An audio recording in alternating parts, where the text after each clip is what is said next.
Assalamualaikum warahmatullahi wabarakatuh. Bismillahirrahmanirrahim. Kita lanjutkan lagi video kita kali ini yang berjudul Ahlus Sunnah wal Jamaah, diuraikan oleh Hadjarnawi Hadi Kusumo. Saudara-saudara, para pemirsa Kreweng Aji Channel yang berbahagia, Assalamualaikum warahmatullahi wabarakatuh. Bismillahirrahmanirrahim. Perbedaan selanjutnya adalah perbedaan yang keempat. Golongan Mu'tazilah pada umumnya mengikuti paham Qadiriyah, yakni mempercayai bahwa manusia ditentukan nasibnya semata-mata oleh ikhtiarnya sendiri, tidak oleh takdir atau iradah Allah. Dengan demikian manusia yang kafir atau berdosa dan disiksa tidak akan mempermasalahkan Allah yang dipercaya telah menakdirkan demikian. Paham Qadiriyah ini dipelopori oleh Ma'bad Al-Juhani, Gilan Dimysyqi, dan oleh Ja'ad bin Dirham. Ketiga-tiganya mati terbunuh pada zaman Khalifah Bani Umayyah. Kebalikan dari paham Qadiriyah ini ialah paham Jabariyah yang mengatakan bahwa nasib manusia seluruhnya terpegang oleh takdir Allah dan ikhtiar manusia tidak berpengaruh apa-apa. Paham ini dipelopori oleh Jaham bin Sofyan At-Turmudi yang mati terbunuh dalam tahun 128 Hijriah. Saya ulangi lagi, yang mati terbunuh pada tahun 128 Hijriah. Oleh karena itu disebut juga aliran Jahamiyah.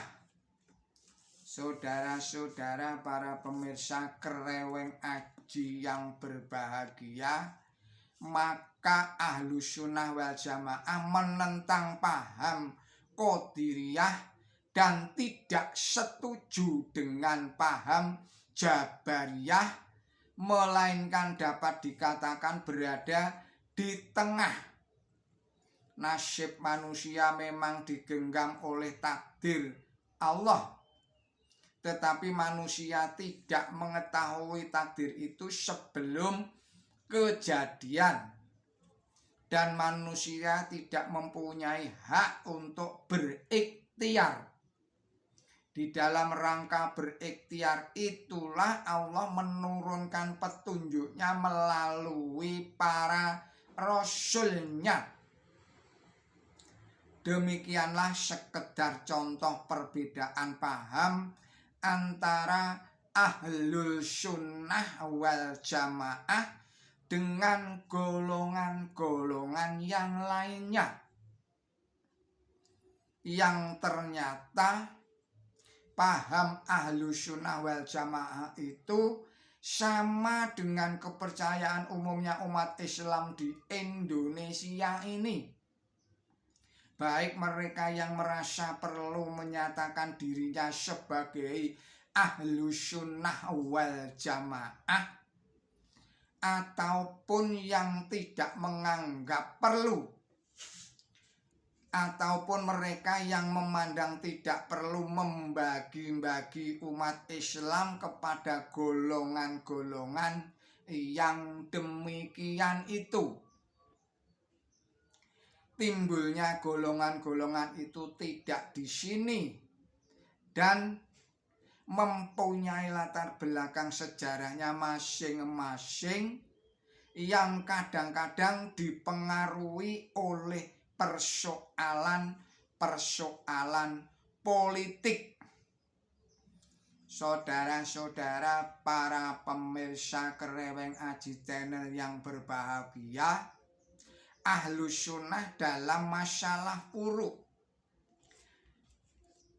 telah kita uraikan bahwa Ahlus Sunnah wal Jamaah adalah golongan dalam masalah i'tiqad atau usul. Tetapi kemudian hari istilah Ahlus Sunnah juga diterapkan kepada golongan tertentu di dalam masalah furu' atau fikih. Kata-kata usul berarti batang dan kata furu' artinya cabang.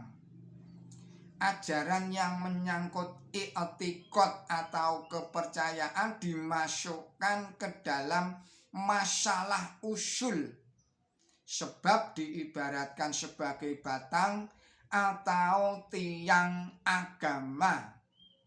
Sedangkan hal-hal yang berkenaan dengan ibadah dan muamalah digolongkan dalam masalah furu' atau cabang. Tumbuhnya cabang karena adanya batang pohon.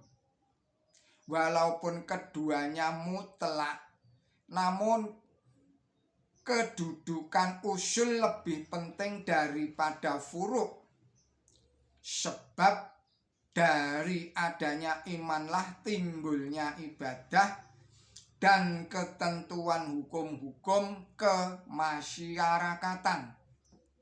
Saudara-saudara, para pemirsa Kereweng Aji Channel yang berbahagia, selagi hayat Rasulullah, segala ajaran tentang kepercayaan, tentang ibadah dan tentang kemasyarakatan dituntunkan oleh Nabi berdasarkan Quran suci, dan hal-hal yang kurang terperinci atau tidak diuraikan di dalam Quran suci maka dituntun langsung oleh Rasulullah dengan sabdanya, dengan perilakunya, dengan persetujuannya, dan dengan percontohannya yang dinamakan sunnah Rasul.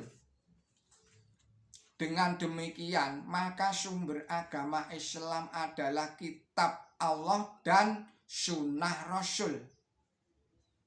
Hal ini telah ditegaskan sendiri oleh Rasulullah di dalam amanatnya sewaktu haji wada, tersebut di dalam hadis yang diriwayatkan oleh Baihaqi dan Hakim dari Ibnu Abbas, yang artinya bismillahirrahmanirrahim, wahai sekalian manusia, sungguh telah aku tinggalkan di tengah kamu sekalian sesuatu yang jika kamu pegang teguh kamu tidak akan sesat untuk selama-lamanya, yakni kitabullah dan sunnahku, sunnah Rasulullah.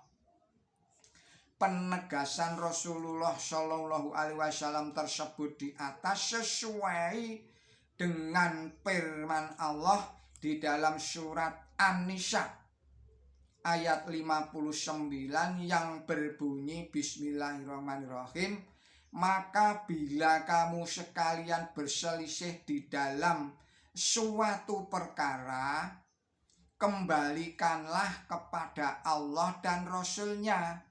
Jika kamu sekalian benar beriman kepada Allah dan hari akhir. Demikianlah sunnah Rasulullah merupakan sumber kedua sesudah Al-Quran yang mempunyai fungsi untuk menerangkan lebih jelas tentang hal-hal yang di dalam Quran suci difirmankan oleh Allah secara ringkas dan memberikan tuntunan pelaksanaan kewajiban yang digariskan di dalam Al-Quran, seperti antara lain hal ibadah dan muamalah, serta menetapkan hukum dan tuntunan tentang hal-hal yang belum termaktub di dalam Al-Quran. Fungsi sunnah tersebut telah dikuatkan oleh Allah dengan firman-Nya surat Al-Hasyr ayat 7 yang bunyinya Bismillahirrahmanirrahim. Dan aku pun, saya ulangi lagi, Bismillahirrahmanirrahim, dan apapun yang Rasul perintahkan kepada kamu sekalian, hendaklah kamu sekalian lakukan, dan apa yang dilarangkan kepada kamu hendaklah kamu hindari.